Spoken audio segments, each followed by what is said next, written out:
You have been told, in various ways, to move on, to leave the past behind, to stop carrying what is over and cannot be changed. The therapeutic culture says process it and release it. The productivity culture says learn from it and get back to work. The philosophy of resilience says what doesn't kill you strengthens you, which implies the thing itself is now behind you. But something in you knows that certain things are not behind you, not because you are stuck or traumatized or insufficiently healed, but because they are genuinely, legitimately not over, because the history is not inert, because the wound is not only personal but collective, because the people who are no longer here were real, and the dismissal of what happened to them is itself a form of continuing what happened to them. Rigoberta Menchú, the K'iche Mayan activist, Nobel Peace Prize laureate, and one of the most significant voices in indigenous rights philosophy of the 20th century, said something about this that cuts through every framework that has told you the past should be portable and small. Memory is not the past, it is the ground we stand on. Not nostalgia, not the failure to move forward, the foundation, the thing that makes it possible to stand in the present with genuine orientation, to know who you are, what you are responsible for, and what kind of future you are actually building toward. She built this philosophy from the ruins of everything she was given to stand on, and from those ruins she stood anyway. There is a particular form of dispossession that the culture of forward motion produces. The person who has been told their story doesn't matter, that the suffering of their people is historical, settled, not the appropriate subject of current political or philosophical attention. The person whose collective memory has been systematically devalued, dismissed as grievance, as resentment, as the backward-looking emotion of people who have not learned to let go. The person who knows from the inside that what is being called letting go is actually something else, that it is the request to forget, dressed in the language of healing. And even beyond this specific form, the dispossession that happens to individuals, to families, to anyone who has been told their story doesn't matter, that the parent's experience was never spoken of and therefore never integrated, the family where the grief was managed rather than held, the community where the collective memory was allowed to thin, not through healing, but through the quiet pressure of a world that found the memory inconvenient. Menchú looked at this from inside the most extreme version of it.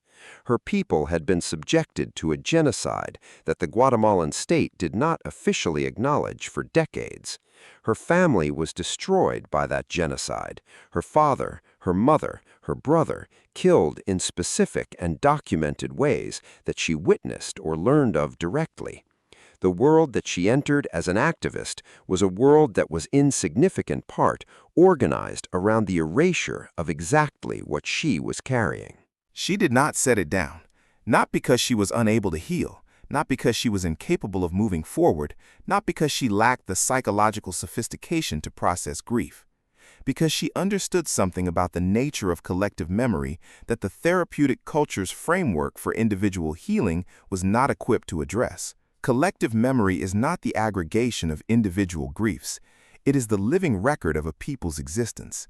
When it is erased, when the story of what happened to specific, real, named human beings is allowed to disappear from the record, something is lost that cannot be recovered by individual healing.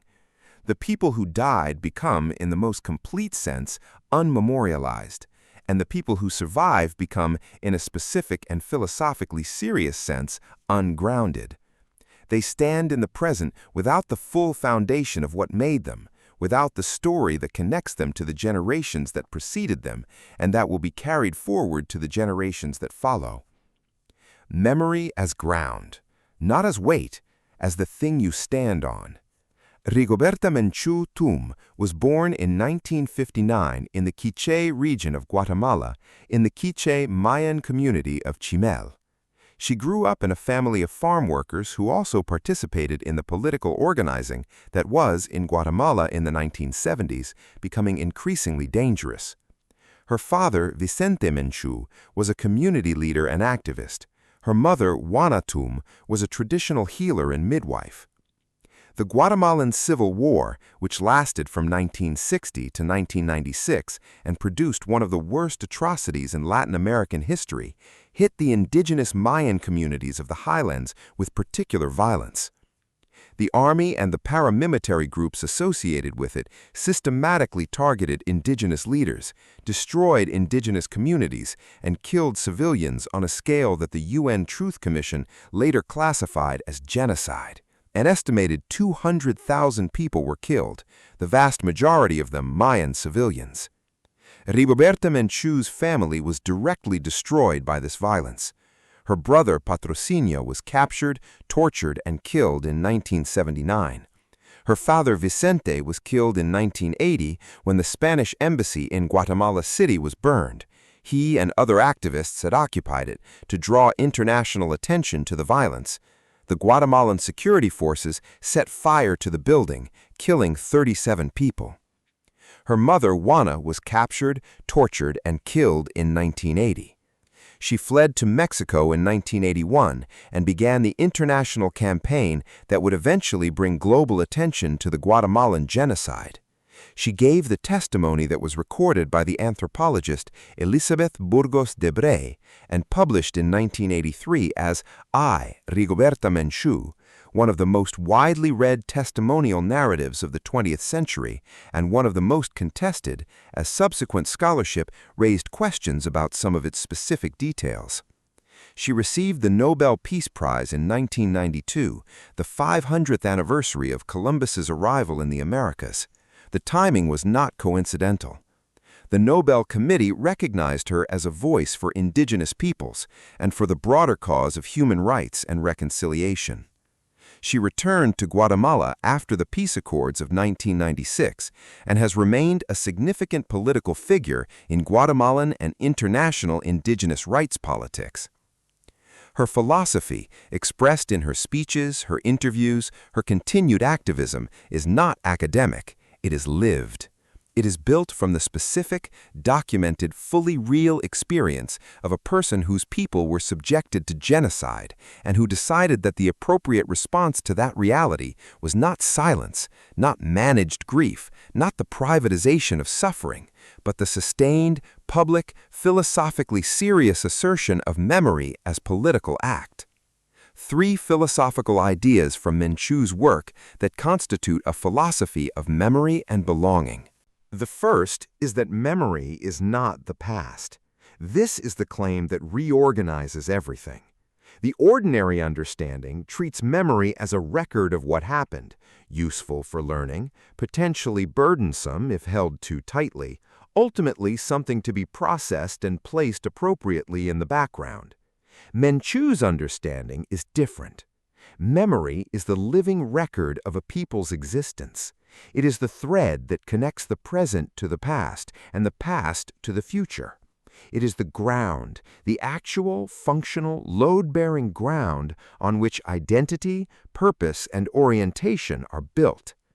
The person who has lost the memory of their people's story through erasure, through genocide, through the sustained cultural pressure of assimilation, has lost not just information about what happened, they have lost the ground.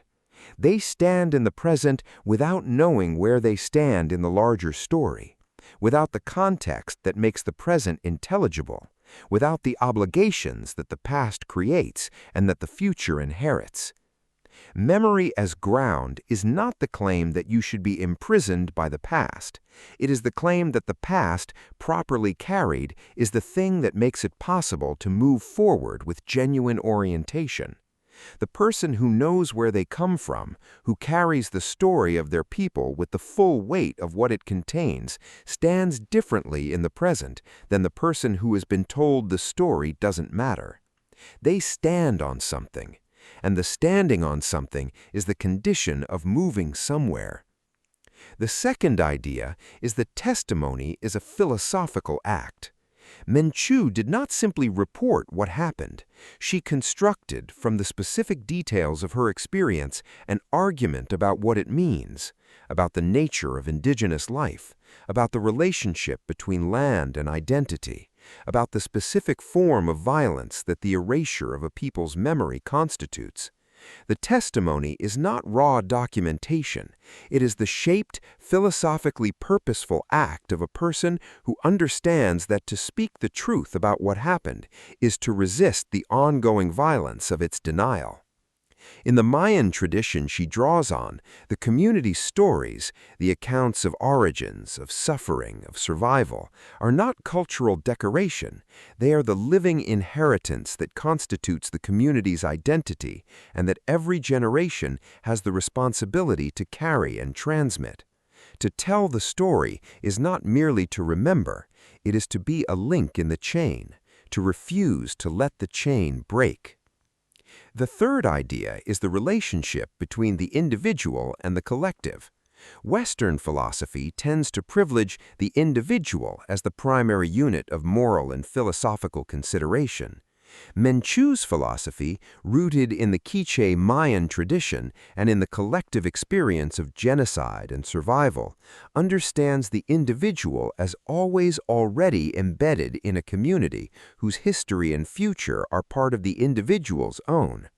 Her suffering was not only hers, her resistance was not only hers. Her voice, speaking at the UN and in the international forums where she carried the testimony, was not only hers, it was the voice of the community, of the specific, real, named people who were no longer able to speak. The obligation to carry the story, to be the voice for those who no longer have one, is not a burden chosen from outside. It is the natural expression of a self that understands itself as embedded in a community across time. Now, the bridge. Because Rigoberta Menchu's philosophy emerges from the specific context of Mayan indigenous rights in Guatemala, a context of genocide, dispossession, and the specific political struggle of an indigenous people for recognition and survival. But here is what translates. The family story that was never told, the grief that was managed rather than carried, the collective history that was allowed to thin, not through healing, but through the pressure of a world that found it easier if you didn't bring it. The ancestors who were real and whose reality, the present, has been organized around not quite acknowledging. And the question that Menchu's philosophy asks of anyone who has been told their story doesn't matter, what are you standing on? If the memory has been dismissed, processed, placed appropriately in the background, what is the ground?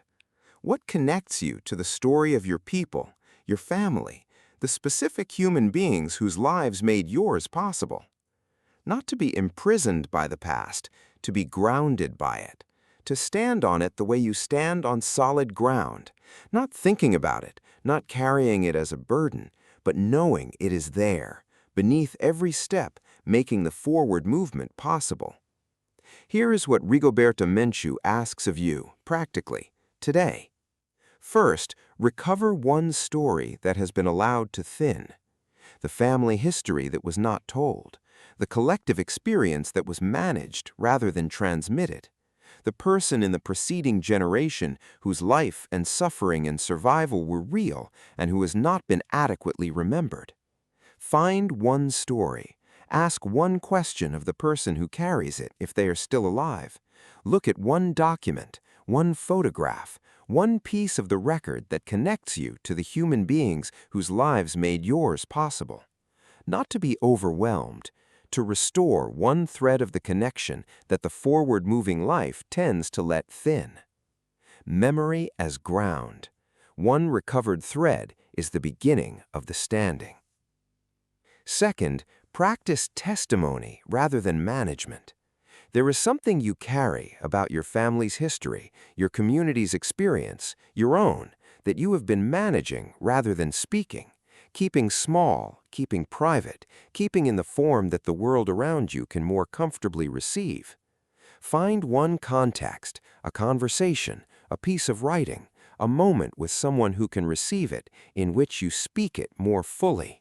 Not as complaint or grievance, as the Menchu act of testimony, the philosophically serious, politically serious, personally serious assertion that this happened, that it was real, that the people involved were specific human beings whose story is part of the living record. Third, name one person who can no longer speak. This is the most direct translation of Menchu's practice into the available life.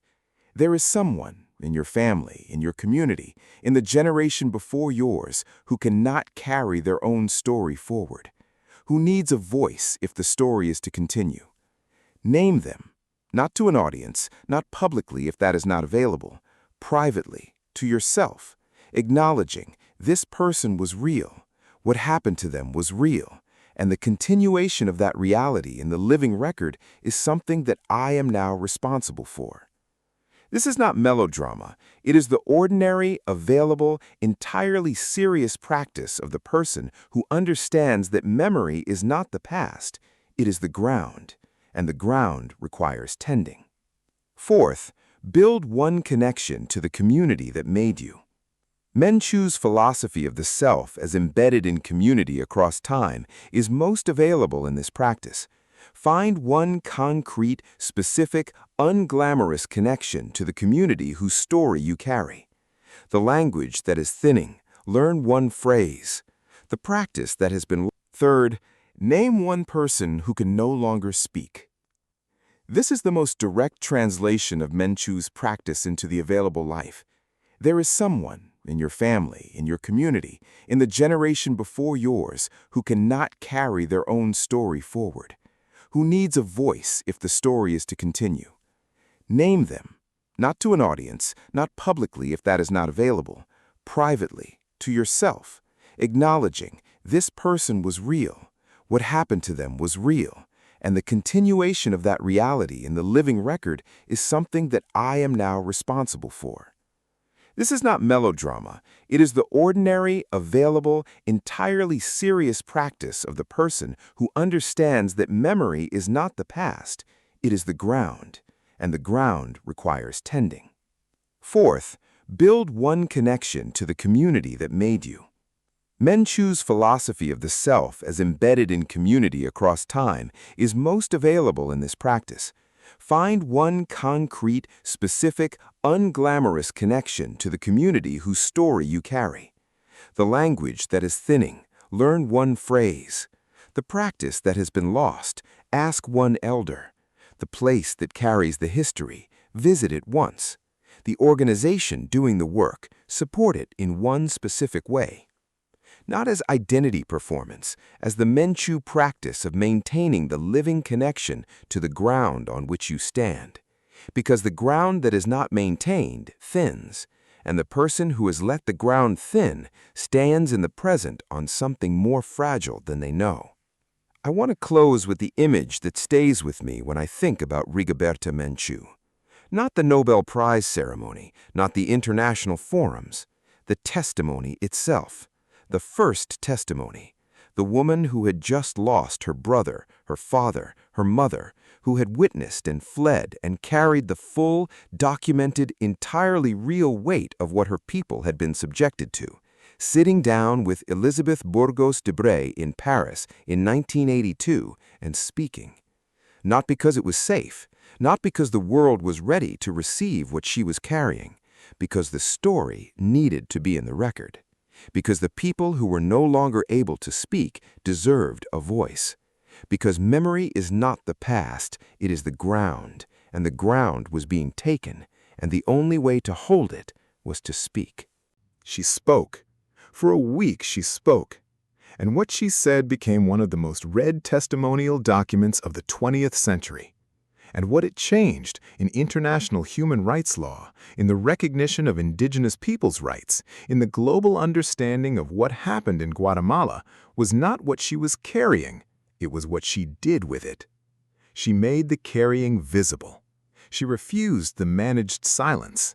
She stood on the ground and said, "This ground exists. These people existed. This happened, and the remembering is not the past. It is the only thing that makes the future possible." Here is the question Rigoberta Menchú leaves us with today. Not from the Nobel podium, from the testimony, from the woman who sat down in Paris and spoke because the story needed to be in the record. What story are you the carrier of that is in danger of thinning, of being managed into smallness, of being politely set down because the world around you finds it easier if you don't bring it? And what would it mean to carry it more fully, not as grievance, not as the past imprisoning the present, but as the ground? As the specific, real, living foundation of who you are and where you stand and what kind of future you are actually building toward. Leave that in the comments, because naming what you carry and claiming it as ground rather than weight is the beginning of the practice that Rigoberta Menchú has been embodying since 1982. Memory is not the past, it is the ground we stand on. Stand on it. I'll see you in the next one.